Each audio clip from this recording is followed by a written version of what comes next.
안녕하세요. 저는 올해로 27살이 된 여자입니다. 꾸미는 것 좋아하고 연애도 할 나이에 저는 식당 일을 하면서 살고 있어요. 그런데 지금이 저는 인생에서 가장 행복한 시기랍니다.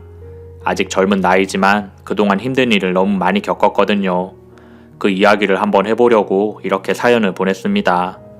아주 오래전 제가 어렸던 시절 이야기를 먼저 해야겠네요. 저도 어릴 때는 화목한 집안에서 부모님께 사랑받으면서 자랐습니다.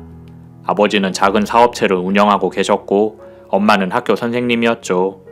그런 집안의 외동딸로 자란 저는 큰 어려움 없이 유년기를 보낼 수 있었습니다. 그런데 제가 초등학교를 들어갈 무렵 엄마가 병으로 돌아가시고 아버지가 혼자 저를 키우게 되었지요. 아버지는 엄마가 돌아가시고 나서 많이 힘들어 하셨습니다. 저를 제대로 돌봐주지도 못하고 방치하다시피 했었네요.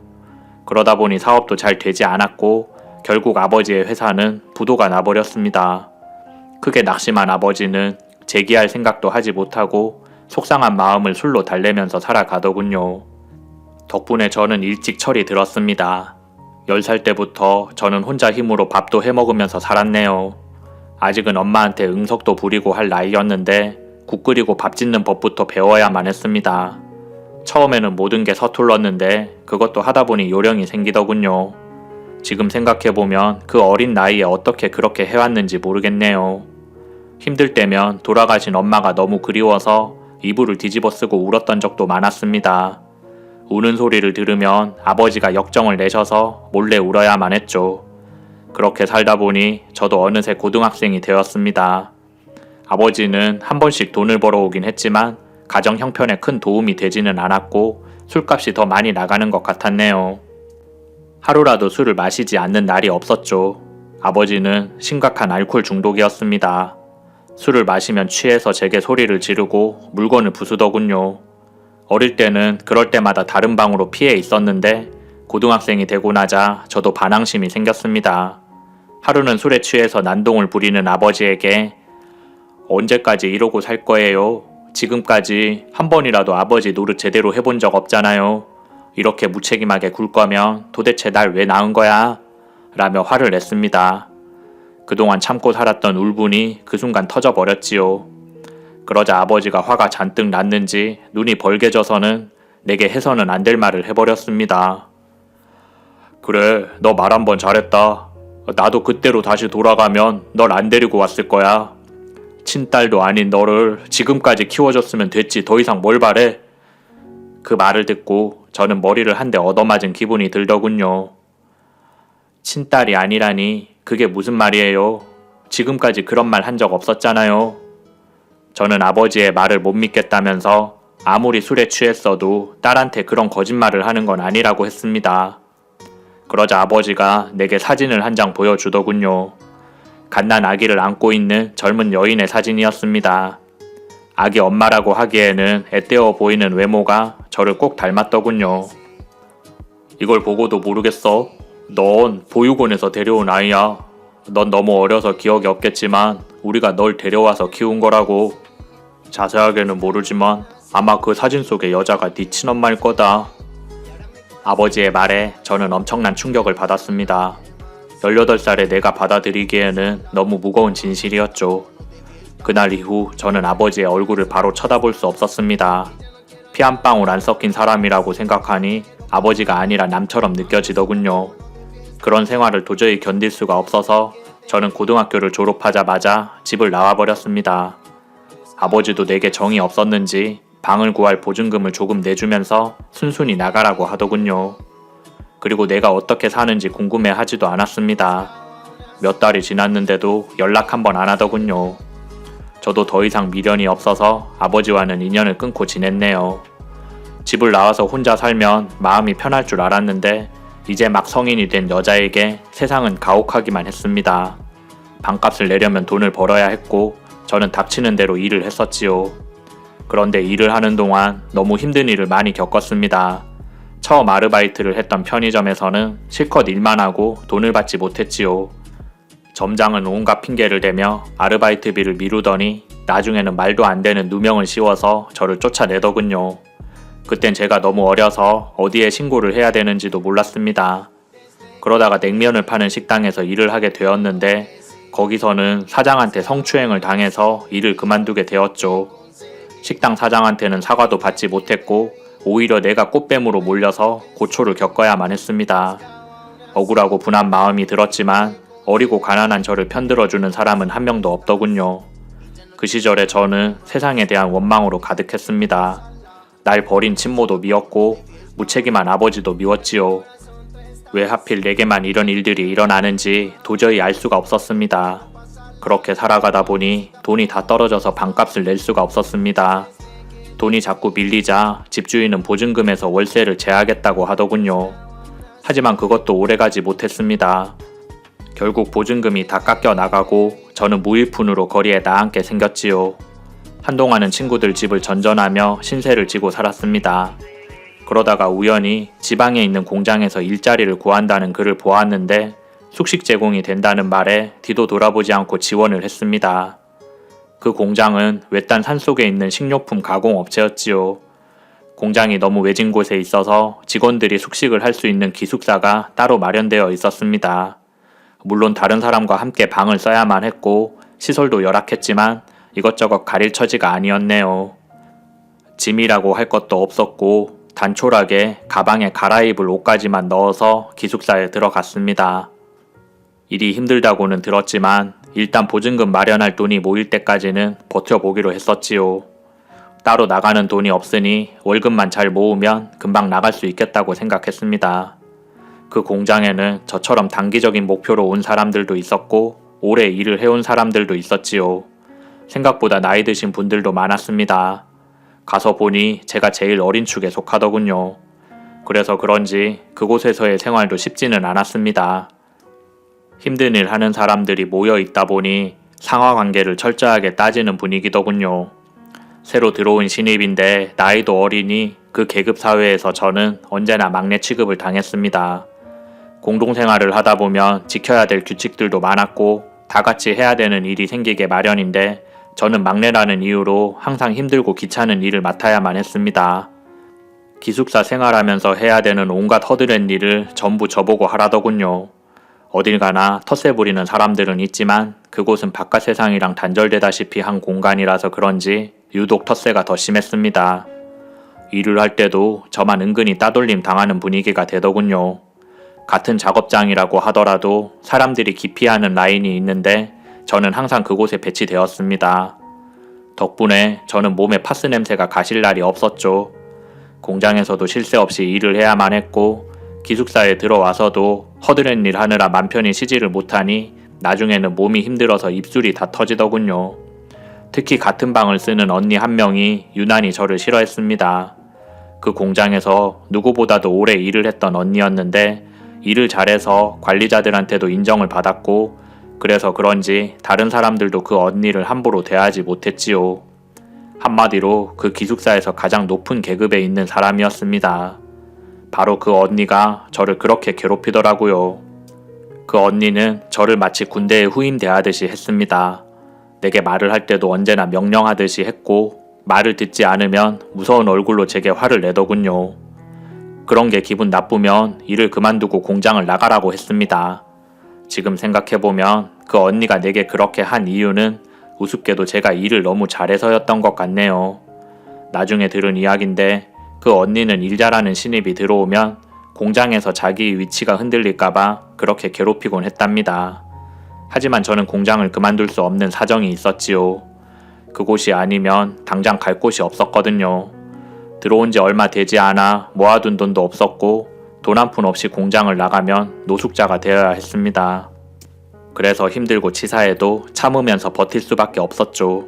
그러자 그 언니는 자기를 따르는 무리를 이용해서 집단적으로 저를 괴롭혔습니다. 그러다 하루는 감정적으로 너무 힘이 들어서 기숙사 건물 뒤편에서 남몰래 눈물을 훔치고 있었지요. 늘 가지고 다니던 친모의 사진을 손에 들고 누군지도 모르는 그 사람을 바라보았습니다. 이 사람이 날 버리지 않았으면 지금 이런 고통을 겪지 않아도 되었을 거라 생각하니 사진 속의 그 여자가 정말 원망스럽더군요. 그러면서 한편으로는 나를 낳아준 엄마가 보고 싶다는 생각도 했습니다. 미운데 보고 싶은 그 마음을 저도 잘 모르겠더군요. 그런데 그때 웬 할머니가 제게 소리를 지르셨습니다. 거기에 쓰레기를 함부로 버리면 어떡해? 당장 줍지 못해? 그 말에 주변을 둘러봤더니 바닥에 담배꽁초가 많이 떨어져 있더군요. 그냥 사람 없는 곳을 찾아온 거였는데 그곳이 사람들이 숨어서 담배를 피우는 장소였네요. 저는 억울한 마음에 이거 제가 버린 거 아니에요 라고 톡 쏘듯이 말을 했습니다.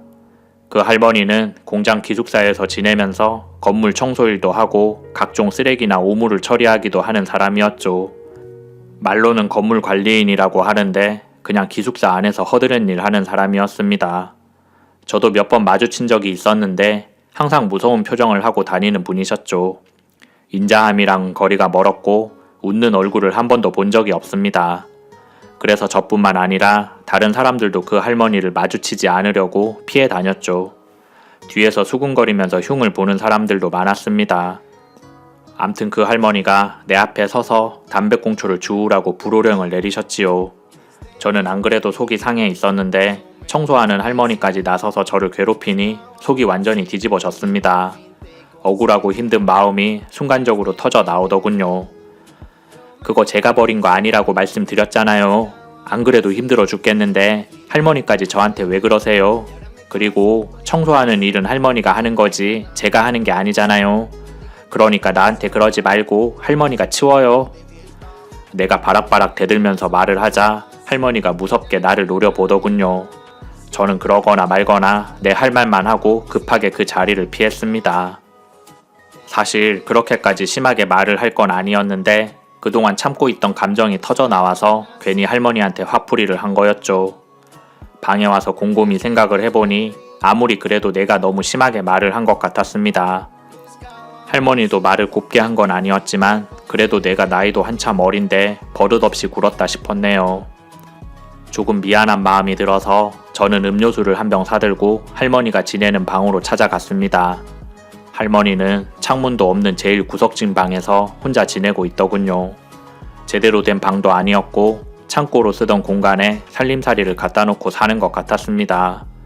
그걸 보니 저는 괜히 안쓰러운 마음이 들더군요. 아까는 제가 너무 심하게 말을 한 것 같아요. 이거 드시고 기분 푸세요. 내 말에 할머니는 여전히 무서운 표정으로 온 김에 커피라도 한잔 하고 가라고 하더군요. 그래서 우리는 말없이 마주보고 앉아서 싸구려 믹스커피를 마셨습니다. 커피를 마시는 내내 할머니는 한마디도 하지 않더군요. 하지만 저는 그렇게 있는 게 왠지 편한 마음이 들었네요. 날 미워하는 사람들이 있는 기숙사 방보다 허름한 할머니의 방이 더 포근하게 느껴졌습니다. 그날 이후 저는 언니들한테 괴롭힘을 당하거나 하면 할머니의 방에 가서 시간을 보냈지요. 할머니는 여전히 무뚝뚝하고 말이 없으셨지만 제가 오는 걸 싫어하지는 않으셨어요. 제가 헤헤 웃으면서 문을 열고 들어가면 할머니는 인사도 없이 전기포트에 물을 끓여 믹스커피를 내주었습니다. 그러면 저는 커피를 한 모금 마시고 할머니가 듣거나 말거나 종알종알 수다를 떨기 시작했죠. 때로는 사람들 흉도 보고 일하는 게 힘들다며 엄살도 부렸습니다. 그러면 할머니는 시끄럽다 하면서도 저를 내치지는 않더군요. 할머니의 작고 허름한 방은 그곳에서 제게는 유일한 안식처였죠. 그러던 어느 날이었습니다. 하루는 기숙사가 발칵 뒤집어지는 사건이 발생했었지요. 기숙사 안에서 도난 사건이 일어났다고 하더군요. 저와 같은 방을 쓰는 언니 중에 한 명이 필요한 데가 있어서 월급을 현금으로 뽑아 두었는데 책상 서랍 속에 넣어둔 그 돈이 통째로 없어졌다고 했습니다. 그러자 날 싫어하는 그 언니가 내게 돈을 내놓으라며 추궁을 하더군요. 그 언니는 우리가 다 같이 밥을 먹으러 간 사이에 돈이 없어졌어. 그 시간에 혼자 있었던 건 너밖에 없다고. 그러니까 도둑은 바로 너야. 라며 저를 몰아갔습니다. 그 말에 저는 그 돈 안 훔쳤어요. 증거도 없는데 그런 식으로 사람을 의심해도 되는 거예요. 아무리 내가 미워도 그렇지 정말 해도 너무하네요. 라며 항변을 했었지요. 내가 고분고분하게 말을 듣지 않자 그 언니가 건물 뒤편으로 따라오라고 하더군요. 싫다고 하는 저를 사람들이 둘러싸고 밖으로 데리고 나갔습니다. 그리고 저를 협박하기 시작하더군요. 저를 둘러싼 사람들이 돌아가면서 제게 도둑년이라고 욕을 하면서 침을 뱉었습니다. 그 언니는 계속 아니라고 발뺌하면 관리자한테 얘기해서 공장에서 쫓아낼 수도 있어. 그게 싫으면 없어진 금액만큼 돈을 만들어서 내놓던가 라고 하더군요. 그제서야 저는 도난 사건이 나를 골탕 먹이기 위해서 언니들이 꾸며낸 일이라는 걸 눈치챘습니다. 처음부터 도난 사건은 없었고 저를 쫓아내기 위해서 언니들이 일을 꾸민 거였죠.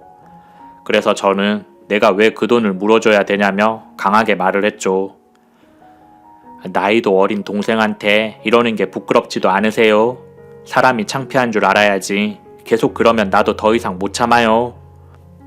무섭게 겁을 주면 말을 들을 줄 알았던 내가 오히려 세게 나오니까 언니들이 저를 때릴 듯이 손을 올리더군요. 그런데 그때 청소하는 할머니가 나타나서 이게 뭐하는 짓들이냐며 소리를 치셨습니다. 그러자 언니 중에 한 명이 노인네는 신경 쓰지 말고 가던 길 가라면서 할머니를 밀치더군요. 그런데 운이 나빴는지 할머니가 균형을 잃고 넘어지셨고 넘어지면서 모서리에 머리를 세게 부딪혀 기절을 하셨습니다. 그걸 본 언니들은 혼비백산해서 도망을 가더군요. 저는 쓰러진 할머니를 붙잡고 바로 구급차를 불렀습니다. 병원으로 가는 내내 눈물이 멈추지 않더군요. 나 때문에 할머니가 잘못되기라도 하면 어쩌나 싶어서 가슴이 찢어지는 것 같았습니다. 응급실에 실려간 할머니는 다행히 가벼운 뇌진탕이라고 하더군요. 크게 다친 곳은 없지만 나이가 있어서 금방 회복되지는 않을 거라고 했습니다. 그래서 저는 할머니가 정신을 차릴 때까지 옆에서 간호를 했었네요. 그리고 잠시 후 할머니가 정신이 돌아오셨는지 힘겹게 눈을 뜨더군요. 그걸 본 제가 할머니 좀 괜찮으세요? 어디 불편한 데는 없고요? 라며 말을 걸었습니다. 그런데 할머니가 제 얼굴을 보더니 눈물을 줄줄 흘리면서 아가야 미안하다 라고 하더군요. 그 말에 저는 할머니가 미안한 게 아니라 제가 죄송하죠. 저 때문에 이렇게 되었는데 할머니가 미안할 게 뭐가 있어요? 라고 했습니다. 그러자 할머니가 그게 아니고 사실은 내가 너한테 말하지 못한 것이 있어. 끝까지 비밀로 하려고 했는데 아까 머리를 부딪히는 순간 이대로 죽는다고 생각을 하니 그 말을 해야겠다는 생각이 들더라고 라며 놀라운 이야기를 들려주었습니다. 사실은 내가 네 외할미야. 그 말에 저는 깜짝 놀래서 그게 무슨 말이냐고 물었지요. 그러자 할머니가 대답은 하지 않고 자기가 입고 있던 외투를 찾더군요. 안주머니를 뒤져보면 뭐가 있을 거야. 그걸 보면 알게 될 거다. 그래서 저는 의자에 걸어두었던 옷을 뒤져보았고 그 안에서 사진을 한 장 발견했습니다. 그 사진을 본 저는 깜짝 놀라서 아무 말도 할 수가 없었네요. 내가 늘 간직하고 다니던 친모의 사진과 똑같은 사진이었거든요. 저는 이게 어떻게 된 일인가 싶어서 머릿속이 복잡해졌습니다. 할머니는 미안하다. 사실은 네 엄마가 아니라 내가 널 버렸어 라고 하더군요.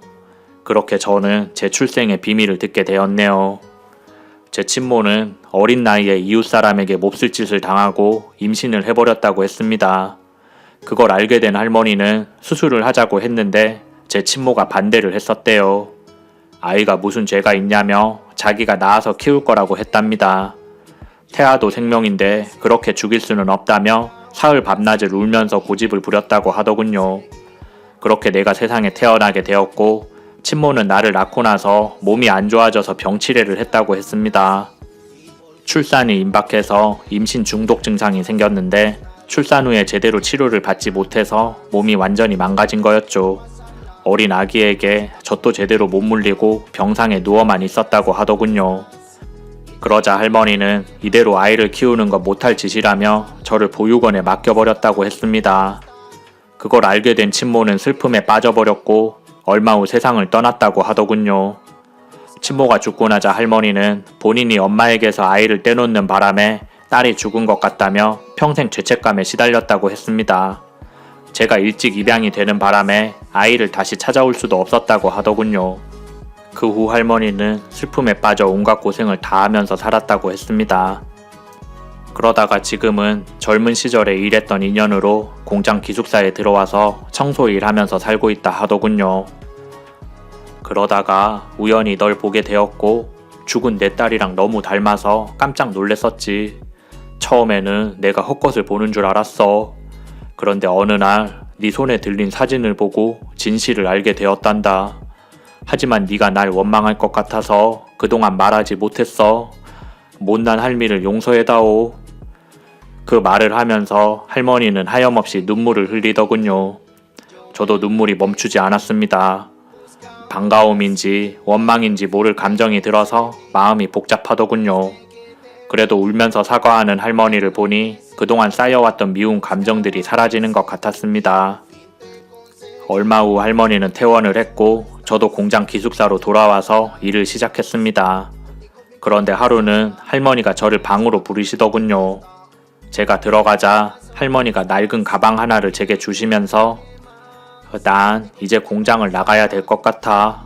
몸이 안 좋아져서 더 이상 일을 못하겠구나. 이건 할머니가 주는 마지막 선물이니까 네가 받아줬으면 좋겠다 라고 하더군요. 가방을 열어보았더니 그 안에는 돈다발이 들어있었습니다. 얼마나 오래 모았는지 때가 묻고 구겨진 돈도 있더군요. 그동안 돈 생길 때마다 모아둔 거야. 많지는 않지만 너 보증금 할 돈은 될 거다. 그거 들고 가서 제대로 된 거처 마련하고 열심히 한번 해봐. 그리고 못난 외할머니는 그냥 없었다 생각하고 살아. 알았지? 저는 아무 말도 하지 못하고 눈물만 뚝뚝 흘렸지요. 사실 할머니는 자진해서 공장을 나가는 게 아니라 관리자가 그만두라고 해서 나가는 거였어요. 못된 언니가 관리자를 어떻게 구워 삶았는지 피해를 당한 할머니가 오히려 절도범으로 몰렸습니다. 관리자는 제 말도 믿지 않았고 할머니의 말도 듣지 않더군요. 할 수 없이 할머니는 공장을 떠나야만 했고 마지막으로 제게 돈을 남기신 거였죠. 다음날 아침 일찍 눈을 뜬 저는 관리자에게 찾아가서 사표를 냈습니다. 그리고 서둘러 짐을 싸서 기숙사를 나왔지요. 마침 할머니도 무거운 짐을 들고 건물을 나가고 있더군요. 저는 급하게 할머니에게 다가갔습니다. 그리고 할머니의 손을 잡고 어디로 갈 작정이에요? 라고 물었지요. 내 말에 할머니는 아무 말도 하지 못하더군요. 할머니, 갈 데도 없죠? 그러면서 그 돈을 다 나한테 준 거예요. 왜 그렇게 미련한 짓을 했어? 내가 그 돈 받고 혼자서 잘 먹고 잘 살 줄 알았어요. 그 말을 하면서 저는 또 눈물이 터져 나왔습니다. 저 이대로 할머니 못 보내요. 그러니까 힘들어도 서로 의지하면서 함께 살아요. 내 말에 할머니는 내가 지은 죄가 많아서 그리는 못해. 내가 지은 죄를 생각하면 평생을 갚아도 모자르지 라고 하더군요. 그래서 저는 그럼 내 옆에서 평생 갚으면서 살아요. 언제까지 옛날 일에 얽매여서 살 수는 없잖아요. 저도 이제 할머니 원망 안 하니까 다 잊고 이제부터라도 나한테 잘해주면 돼요. 나도 그동안 못 부린 응석 실컷 부리면서 살고 싶네요. 라고 했습니다. 그렇게 우리는 한참 동안 길에 서서 서로를 끌어안고 오열했었지요. 그 길로 우리는 지방에 집을 구해서 함께 살게 되었네요. 지금은 할머니와 둘이 작은 식당을 운영하고 있습니다. 할머니는 잔치국수를 말고 저는 옆에서 떡볶이를 팔고 있지요. 할머니가 음식 솜씨가 더 좋아서 떡볶이보다는 잔치국수가 더 잘 팔리더군요. 저는 할머니에게 몸도 안 좋으신 분이 너무 무리하지 마세요. 돈도 좋지만 쉬엄쉬엄 하셔야지. 그러다가 병나요. 라며 걱정을 하였지요. 하지만 할머니는 장사가 잘 되니 힘든 줄도 모르고 신이 나셨습니다. 오히려 기숙사에 있을 때보다 더 건강해지신 것 같네요. 웃으면서 일하는 모습을 보니 저도 기분이 좋더라고요. 할머니는 웃을 때 입꼬리가 살짝 올라가는데 그 입모양을 보니 제가 할머니의 손녀가 틀림없더군요. 제가 웃는 얼굴이 할머니의 웃는 얼굴과 꼭 닮았더라고요.